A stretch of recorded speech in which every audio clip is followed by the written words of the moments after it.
அந்த இடத்துல பிரவீன் ஸ்டாண்ட் எடுத்துருக்கணும்ல.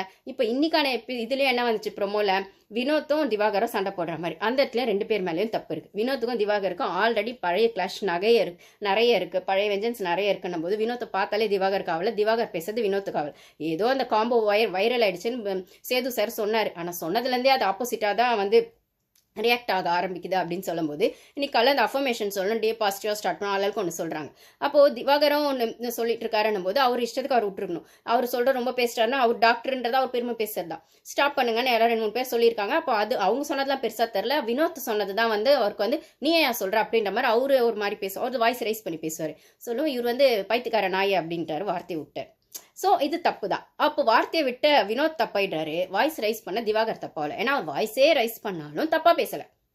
அப்போது கமருதீனுமே வந்துட்டு கையை நின்றதான் பெருசாக தெரியுதே தவிர எதிர்க்க நின்று துஷார் பண்ணுற சிலாவலியோ சுபிக்ஷா பண்ணுற சிலாவலியோ இல்லைனா வந்துட்டு அவங்கவுங்க எதிர்க்க நிற்கிறவங்க ட்ரிகர் பண்ணுறதோ தெரில. ஒன்று கையை நீட்டினாலோ வார்த்தையை விட்டாலும் அது தப்பாக போயிடுது அப்படின்னு சொல்கிற இடத்துல வினோத் திருப்பி மாட்டிக்கிட்டாரு. அதே மாதிரி வினோத் அப்போ வந்து திவாகர் என்ன பண்ணுறாருன்னா சுற்றி எல்லாரும் இப்போ அவர் அந்த மாதிரி சொன்னால் அவனை கேட்கவே இல்லை, யாரும் அவன் கேட்கவே இல்லை அப்படின்னும் போது அப்போது அவரும் தானே என்ன ட்ரிகர் பண்ணார், நானும் அதனால தானே நான் பேசினேன், அவர் யாருமே கேட்க மாட்டீங்களே அப்படின்னு. ஏன்னா அன்னைக்கு வீக்கெண்ட் எபிசோட்லையுமே வந்து விக்ரம் கூப்பிட்டு கேட்பார்ல விஜய்ஸ், அவர் ரொம்ப நியாயம் அப்படியே விக்ரம் அவனே ஒரு அலக்கை தான், இந்த குரூப் அந்த குரூப் அவன் தனியாக ஒரு குரூப்பை ஃபார்ம் பண்ணிட்டு தங்கச்சிங்கன்னு இவன் கேம் தங்கச்சிங்களால் ஃபோட்டோட போகிறானா இல்லை தங்கச்சிங்களை ஏமாற்றிட்டு இவன் ஜெயிக்க போகிறானா எனக்கு தெரியாது. அங்கே ஒரு சின்ன குரூப் ஃபார்ம் இருக்குல்ல, இவனுங்கெல்லாம் குரூப் ஃபார்ம் பண்ணலாம். ஆனால் பாருக்கு மட்டும் யாரும் சப்போர்ட் பண்ணக்கூடாது. பாருக்கு சப்போர்ட் பண்ணால் அவங்க கேம் ஸ்பாயில் ஆயிரும். பாரு சொல்கிறதையே கேட்கறதுனால தான் வந்து கமருதீனை நாமினேட் பண்ணுவாங்க, 10 ஓட்டு போடுவாங்க. அப்புறம் இவங்களுக்கு தேவையானவங்க சப்போர்ட் பண்ணால் இவங்க 5 பேர் நாமினேஷனில் எஸ்கேப் ஆயிடுவாங்க. இது என்னதோ எனக்கு தெரியல. ஓகேங்களா. அப்போ வந்து வினோத் கேட்குறாரு, நான் அவரை திட்டினது ஓகே, ஆனால் அவரும் தானே என்ன ட்ரிகர் பண்ணுறாரு, அப்போ அவரும் தானே சாரி கேட்கணும். அப்போ அவர் சாரியை கேட்டாகணும்னு திவாகர் சொல்லவும் வினோத் வந்து நான் கேட்க மாட்டேன்னு சொல்லவும் இந்த சண்டையை தான் ப்ரொமோவில் காமிச்சாங்க. அது ஒன்றுமே உப்பு சப்பு இல்லாத சண்டை. காலையில் மார்னிங் எழுந்தோடனே யாராவது பாசிட்டிவாக டேவை ஸ்டார்ட் பண்ணலான்னும் போது இந்த விஷயங்கள் போகவும் அதுக்கப்புறம் அந்த இடத்துலையும் பாரு தான் வந்து ஸ்டாண்ட் எடுத்து எல்லாம் பஞ்சாயத்து போயிட்டே இருக்கு. இவர் பிரவீன் என்ன பண்ணுறாரு, பஞ்சாயத்து பேசுகிறேன்னு இருக்கிற வேலையை விட்டு அதுக்குள்ளேயே போகிறாரு. நான் சால்வ் பண்ணுறேன் நான் ஒன்றும் சால்வ் பண்ணுற மாதிரி போய்ச்சி தெரியல, எல்லாருக்கான ஒப்பீனியன் எடுத்து வச்சு ஓட்டிங் பண்ணுறாருப்பா. எல்லாம் ஒரே கும்பல் தான், அதுக்கு எதுக்குடா ஓட்டிங் அப்படின்னும் போது இந்த இடத்துல பாரு தான் போய் சொல்கிறா இந்த மாதிரி வந்துட்டு அந்த திவாகருக்கு அப்பயுமே ஸ்டாண்ட் எடுத்தது அவர் தான், அந்த பொண்ணு தான் எடுக்கிறான். இவர் போய் ஜால்ரா ஜொல்லு விட்டாரு, யார் அந்த கனி கிட்ட விட்ட ஜொல்லு, அதுக்கப்புறம் கெமி கிட்ட விட்ட ஜொல்லு, அரோரா கிட்ட யாரும் அந்த அரோரா பொண்ணு கூட கொஞ்சம் வந்துச்சு. இல்லைண்ணே அவரு சொன்ன தப்பு தான், நீங்களும் அது மாதிரி பேசுறீங்கல்ல அவரை, ஸோ 2 பேருக்குமே ஆல்ரெடி இருக்கிறதுனால அப்படின்னு அரோரம் வந்துச்சு நடுவில். அதுக்கப்புறம் மற்றவங்க பிரவீன் எல்லாம் சபரி வந்து ஏற்றி விட வந்தான் நடுவில்.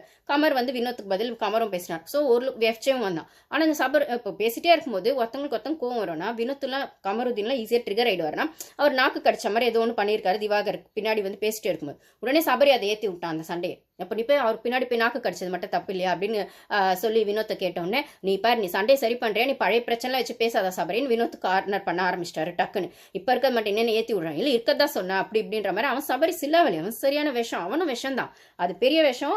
கனி இது வந்து விஷ டப்பாவே, இது ஏன்னா டப்பா மாதிரி தான் இப்போ உட்காந்துருக்கு, ஆனால் உள்ள ஃபுல்லாக விஷமாக தான் இருக்குது. அதுவாது விஷம் பாட்டல்னு வெளியில் தெரியுது, இது வெளியிலே தெரியல, டப்பாக்குள்ளே அப்படியே அழுத்திட்டு உட்காந்துருக்கு இது. ஓகேங்களா. அப்போ வந்து இது வந்து சொன்னோன்னே வினோத்தும் சபரிக்கும் முட்டிட்டோன்னே அதுக்கப்புறம் பாரு வந்து சரி எல்லாம் எல்லாரோட ஒப்பீனியன் தான் இவர் கேட்குறாரு பிரவீன்.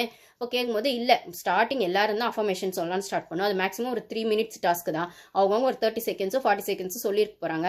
அப்போ அவருக்கான ஸ்பேஸில் அவர் சொல்ல விட்டுருக்கலாம். அப்போ அந்த டைமுக்கு வினோத்தை சொல்லவும் இவங்க 2 பேருக்கு ஆல்ரெடி ஒரு விஷயம் இருக்கும், அது கிளாஷ் ஆயிடுச்சு. அது வினோத் வந்து திவாகரை சொல்லியிருந்தாலும் திவாகர் வினோத்தை சொல்லியிருந்தா கிளாஷ் வந்திருக்கோன்னா அவங்களுக்கு ஒத்து போகலன்னா அவங்க 2 பேருமே ஒருத்தர் பட்டும் படாமல் இருந்துக்கலாம். ஆனால் பேசிட்டு பஞ்சாயத்து வருது. இந்த இடத்துல 2 பேருமே செஞ்சது தப்பு தான், 2 பேருக்குமே இருக்குன்னா இப்போ 2 பேரும் சாரி கேட்கணும், யாரும் சாரி கேட்க போதுன்னா இப்போ யாருமே சாரி கேட்க வேண்டாம், இதோட இதை விட்டுடுங்க அப்படிங்கிற மாதிரி விஷயம் வருதுன்னா அந்த பொண்ணு கேள்வி கேட்குது. இது பஞ்சாயத்து பேசினது அந்த பொண்ணு தான், பேருக்கு தான் இவன் தலைவனாக இருக்கான் பிரவீன்.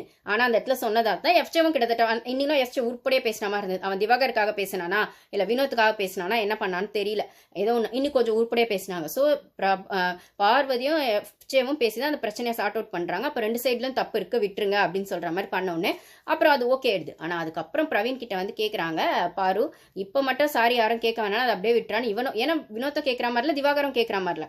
ஆனால் நேற்று மட்டும் என்ன ஏன்டா கேட்க வச்சிங்க, என்ன ஏன்டா வாரம் கேட்க வைக்கிறீங்க, அன்னைக்கும் என்ன கேட்க வச்சிங்க இன்னைக்கும் என்ன கேட்க வைட்டீங்க, இப்போ மட்டும் யாரும் கேட்க வேணான்னு சொல்றீங்களேடா, என்னடா நியாயம். ஒரு பொண்ணு கேம் ஆனா உங்களுக்கு பிடிக்காதாடா, ஒரு பொண்ணு ஸ்ட்ராங்காக இருந்தால் உங்களுக்கு பிடிக்காதாடா, அதோட ஆளுக்கு ஏற்ற மாதிரி உங்கள் நியாயத்தை மாற்றிக்கிறீங்க அப்படின்னு நல்லா வச்சு கிழின்னு கிழிச்சு பலாருன்னு ஒரு அரை தான் அறையில் கிழின்னு கிழிச்சு என் மைண்ட் வைஸ் எல்லாம் பெஸ்ட்டு.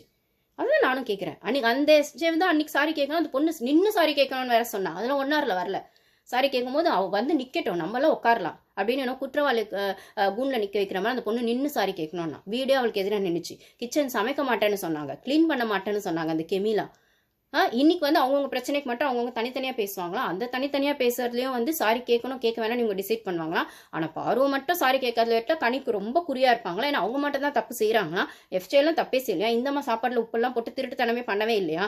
நைட்டில் மைக்கு கழட்டி வச்சுட்டு திருட்டுத்தனமே பேசவே இல்லையா? கேட்குறேன் நான். அவ்வளோ வந்துட்டு அந்த பொண்ணுக்கு பின்னாடி பேசிட்டு இப்போ வந்து இவங்கெல்லாம் தப்பே பண்ணாத நியாயவாதி மாதிரி பேசுகிறாங்க. அதான் ராஜமாதா, கரெக்டு தான், ராஜமாதா தான். அப்போ ராஜமாதான்னு சொன்னதெல்லாம் அப்படியே எங்கேயோ போயிடுச்சு மேடம்க்கு. அப்படியே அந்த முகத்தை எல்லார் முகத்தையும் கிழின்னு கிழிக்குது. அதுக்குன்னு இந்த பொண்ணு மட்டும் ஆகுதுன்னு கேட்டால் இந்த பொண்ணு கேம் ஆடுது அவ்வளோதானா சொல்கிறேன். வைல்டு கார்டு என்ட்ரி வந்தால் தான் இந்த அம்மாவுக்கு கொஞ்சம் ஆப்பு இருக்குது. இல்லைனா அதுக்கு முன்னாடி இந்த அம்மா கொஞ்சம் இந்த அம்மாக்கான தப்பையும் ரியலைஸ் பண்ணணும் அப்படிங்கிற இடத்துல நாமினேஷன் அநியாயங்க. 5 பேர் ஃப்ரீ நாமினேஷன் பாஸ் கொடுத்து இந்த சீசன் ஏன் தான் இப்படி அநியாயம் பண்ணுறாரோ பிக் பாஸ் தெரியல. ஆனால் அதுக்கான டாஸ்க்காக தான் அந்த ஒன்று வச்சிருக்காது, அந்த துணியெல்லாம் பண்ணி வீக்லி டாஸ்க் அப்படின்னு. அதாவது இன்ட்ரெஸ்டிங்காக போகுமா அப்படின்னு தெரியல. இது மலையாள பிக் பாஸில் வந்துச்சா? ஆக்சுவலாக இந்த மாதிரி டாஸ்க் எனக்கு தெரியாது, கேள்விப்பட்டேன் நான். மலையாள பிக் பாஸ்ல வந்திருக்கேன். அவங்க ஃபர்ஸ்ட் ஸ்டார்டிங்ல சீசன் ஸ்டார்ட் ஆகும்போதே கொஞ்சம் பேருக்கான விஷயங்கள் இப்படி கொடுத்து ஒரு சிலருக்கு மட்டும் அந்த ஒரு ப்ரீமியம்ன்ற மாதிரி கொஞ்சம் திங்ஸ் தேவையான நெசசிட்டி திங்ஸ் கொடுத்துருக்காரு. மற்றவங்க திங்ஸ் எல்லாம் வாங்கி வச்சிருக்காங்க.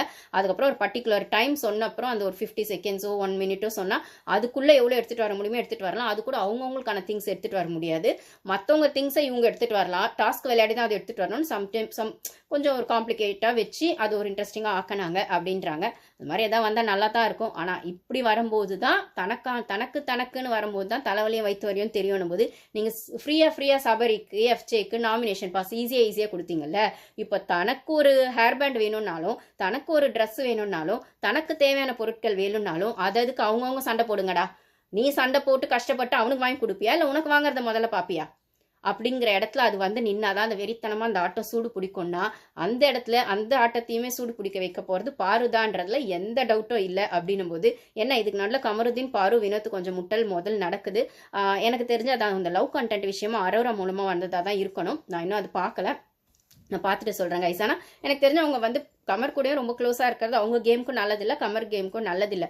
ஏதோ பட்டும் படாமல் நீ நல்லா இருக்கியா நான் நல்லா இருக்கேனா அப்படின்ற இடத்துல அந்த ஃப்ரெண்ட்ஷிப்பையும் மெயின்டைன் பண்ணிட்டா ஈஸியாக தான் இருக்கும். ஏன்னா கமருதீனையும் பார்த்தா எனக்கு வந்து என்ன செய்யலாம், அந்த எக்ஸ் கேர்ள் ஃப்ரெண்டு அந்த விஷயம் இந்த விஷயம் ஆதிரே விஷயம் அது மாதிரிலாம் உள்ள கேள்விப்படும்போது அப்புறம் அரோரா விஷயம் அப்படின்னும் போது அவர் ஒரு ஸ்டடி மைண்டாக இருக்காரா இல்லை கண்டென்ட்டுக்காக அவர் எதாவது பண்ண வராரா அப்படின்னு. ஆனால் இந்த பொண்ணு தெளிவாக ஒரு இடத்துல சொல்லிடுச்சு. அது இது வரைக்கும் 1 ஹவர்லலாம் வரல.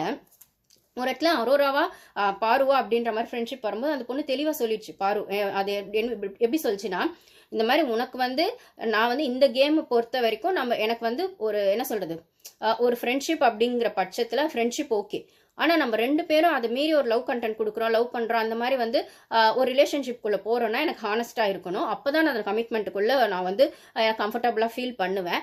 உனக்கு வந்து நீ என்கிட்டயும் ஃப்ரெண்ட்ஷிப் வச்சுக்கிட்டு அரோரா கிட்டேயும் பேசுவேன்னா அது பேசுறது உன் இஷ்டம். ஆனால் நீ எங்கிட்டையும் ஃப்ரெண்ட்ஷிப் வச்சுட்டு அரோரா கிட்டேயும் ஒன்று மெயின்டைன் பண்ணுவேன்னா அதுக்கு நான் அலோவ் பண்ண மாட்டேன். ஓகே, நம்ம அந்த லவ் கண்டென்ட்டை இங்கே ஸ்ட்ராட்டஜியாக கூட யூஸ் பண்ணலாம். பட் ஆனால் அதே சமயத்தில் எனக்கான அந்த ட்ரஸ்ட்டாக அந்த ஒரு ஃப்ரெண்ட்ஷிப் இருக்கணும், அந்த ஒரு ரிலேஷன்ஷிப் இருக்கணும்.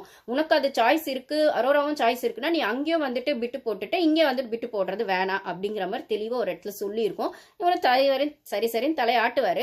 ஆனால் அதுக்கப்புறம் அந்த ஜெயிலில் இருக்கும்போதெல்லாம் பார்த்தீங்கன்னா அரோரா வந்து பேசினது செஞ்சதெல்லாம் பார்த்தீங்கன்னா இவர் 2 பக்கமே கொஞ்சம் நூல் விடுற மாதிரி தான் இருக்குது அப்படின்னு சொல்லும்போது ஏதோ ஒரு இடத்துல அந்த பொண்ணுக்கு அந்த டவுட் வந்திருக்கலாம். ப்ளஸ் இவரும் அந்த அடல்ட் கண்டென்ட் பேசுறதுலாம் கூட வைரல் ஆச்சு இல்லைங்களா, அந்த மாதிரி பேசினது செஞ்சதும் தப்புன்னும் போது அந்த இடத்துல அது சாப்பாடு விஷயமா தான் ஆரம்பிச்சது. நான் பார்க்குறப்போ இப்போ பசிக்கு தான் எல்லாரும் இப்படி சண்டை போட்டுக்கிறோம் போலடா, பசி ரொம்ப முக்கியம்டா. அந்த பசி அந்த எல்லாருமே ஜென்ரலாக சொல்லுவோம்ல, பசி டைமுக்கு வந்து கோவம் ஜாஸ்தி வரும் அப்படின்னு. ஸோ அதை தான் அந்த பொண்ணு ஸ்டார்டிங்கில் மீன் பண்ணுச்சு. அதுக்கப்புறம் அந்த டாபிக் அப்படி மாறி போய் கமருதீன் வந்து அந்த அடல்ட் கண்டென்ட் மாதிரி அந்த ஜோக் வந்துச்சு அப்படின்னு சொல்கிற இடத்துல ஸோ ஒரு சில இடத்துல அந்த பவுண்டரிஸ் பாரு வச்சிருக்க பவுண்டரிஸை கமருதீனும் கொஞ்சம் மீறாப்லையும் அதை வந்து இவங்க ஃப்ரெண்ட்ஷிப் பேஸில் ஸ்ட்ராங்காக அதை சொல்லாமல் கொஞ்சம் பூசி மழுப்பி சொல்கிறாங்க. இப்போ இந்த ஆர்கியூமெண்ட் நடுவில் அது கொஞ்சம் ஸ்ட்ராங்காக சொல்லியிருப்பாங்கன்னு நினைக்கிறேன். ஸோ அந்த ரிலேஷன்ஷிப் இதனால் பிரேக் ஆகிருக்கலாம். பட் ஆனால் ஃப்ரெண்ட்ஷிப் அது மெயின்டைன் ஆகிறதுக்கு நிறைய வாய்ப்பு இருக்குது இந்த கேமை பொறுத்த வரைக்கும். ஏன்னா வீட்டுக்கு வெளியில் போனால் அந்த பொண்ணு இன்னொரு இடத்துல சொல்லுவான், வீட்டுக்கு வெளில போனால் அவன் தாம்பரம் சைட் போகிறான், நான் தூத்துக்குடி சைட் போகிறேன். இந்த வீட்டு ஏன்னா அந்த வீட்டில் வேறு என்டர்டெயின்மெண்ட்டே கிடையாது, ஃபோன் கிடையாது, பேசுறதுக்கு ஆள் வேணும், ஒரு பாண்டிங் வேணும். இந்த பொண்ணுக்கான பாண்டிங் எங்கேயும் இல்லை. அவர் கமருக்கு கேமே ஆட தெரியல.